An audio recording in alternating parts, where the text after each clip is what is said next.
स्वराज मराठीमध्ये आपलं स्वागत आहे. सर्वसामान्यांचा आवाज, निर्भीड, बेधडक, स्वराज मराठी. नमस्कार, स्वराज मराठी न्यूज चॅनल मध्ये आपलं स्वागत आहे. पाहूयात आजच्या टॉप 10 घडामोडी. सुनील तटकरे यांच्या निवासस्थानावरून अमित शहा मुंबईत दाखल. संध्याकाळी शहांसोबत देवेंद्र फडणवीस आणि एकनाथ शिंदेंची बैठक.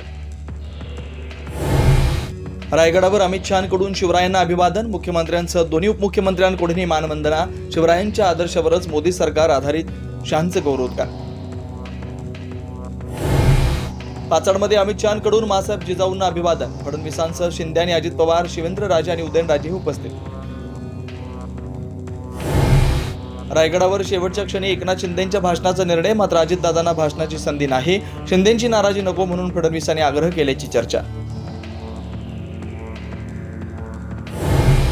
छत्रपतींचा अपमान करणाऱ्या विरोधात कठोर कायदा करण्याची राजभवनात. शिवस्मारक उभारण्याची उदयनराजेंची मागणी. महाराजांचा अपमान करणाऱ्यांना टकमक टोकावरून ढकलून देण्याची इच्छा. फडणवीसांचं वक्तव्य.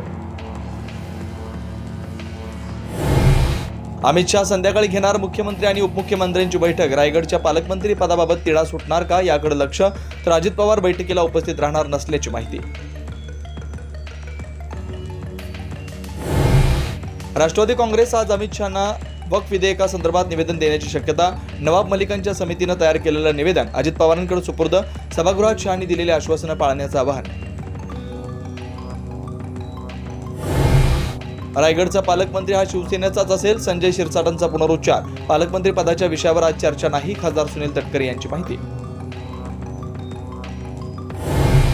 3 अष्टविनायक मंदिरांमध्ये पोशाखाची नियमावली लागू. पिंपरी चिंचवड देवस्थान ट्रस्टचा निर्णय. मोरगाव, थेऊर आणि सिद्धटेकच्या मंदिरामध्ये तोकड्या कपड्यांवर बंदी.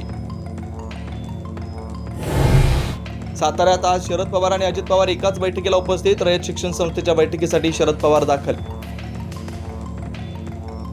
आजच स्वराज मराठी न्यूज चॅनलला लाईक करा, शेअर करा आणि सबस्क्राईब करा.